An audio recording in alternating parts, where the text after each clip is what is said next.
Okay guys, welcome one more time again. It's your boy Goodness giving update on how to be a good graphic designer.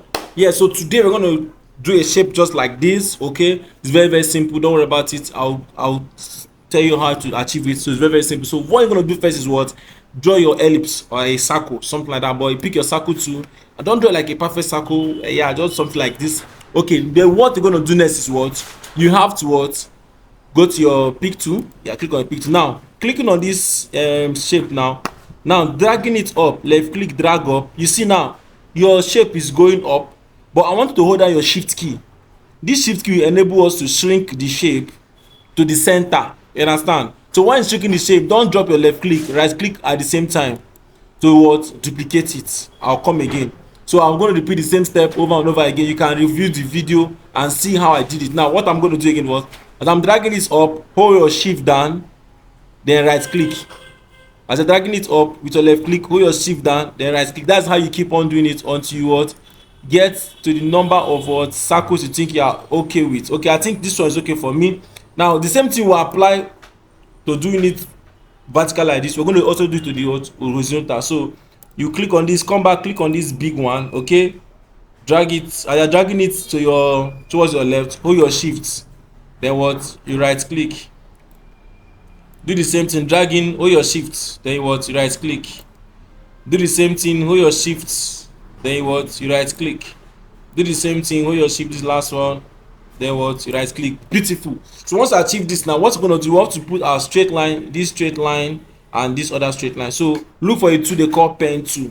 So coming here to this point is among the family, click on this black arrow here. You see this way they call pen tool. Click on it. When you click on pen tool, just click outside, move your mouse down. Don't hold your left click now, just move your mouse down. Then you can hold your shift to give you a perfect, like a perfect straight line, then left click. Yeah, the once you've gotten this straight line, click on your pick tool, or you click on your space bar. So I click on my space bar now to cut off this extension, so to give me like something straight like this. Then shrink this one down and shrink this one up. Okay, once I achieve this now, do the same thing again. Click on your pen tool. From here, and drag it to towards your right. Don't hold your left click, just move your mouse, then hold your shift key, then you left click. Once you got to this point, for you to cut off this extension, this other extra extension, you press your space bar or your pick tool here like this. It's cut off. Then you shrink this, adjust this one here, left click, adjust this one here. So my good friend, this is what you have done now. But there's one thing I want to explain, because that will help us to know where we put this our map into. So clicking on this outside the bigger circle, I will give it a color. Okay, let me give it something like yellow. Okay, so when we click on this, we see right here that this is the one that carry the yellow, this is that one. Then we have to look for our map. So our map is an icon. So how do you get that icon or characters? Go to your text. This is where they say insert character. Yes, click on it. Once you click on insert character, it's going to pop out something here. Just click on that. So it's going to open up the dial. Then when you open it, do you see like this is area?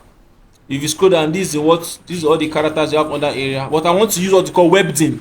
So click on it, type WEB. Okay, if you see webdin right here, yeah, you click on it. So once you click on it now, it will bring out some shape icons here. So you have to scroll down, gently take your time, scroll down, and let your eyes moving to see left and right until you get the particular one that will look like this. Okay, so I'll keep on scrolling down. Good, perfect, I've seen it here. Hey, look at this, it here. So I'll left click, hold, I'll drag it outside. So it being outside now, I will make it big. Okay, make it big. Yes, you can now, okay, you can leave this one. Okay, now when you bring this now, look, this is how it is. So now I'm going to power clip this icon here inside this our globe that I've designed there. So I'll right click on it, I'll see the word power clip.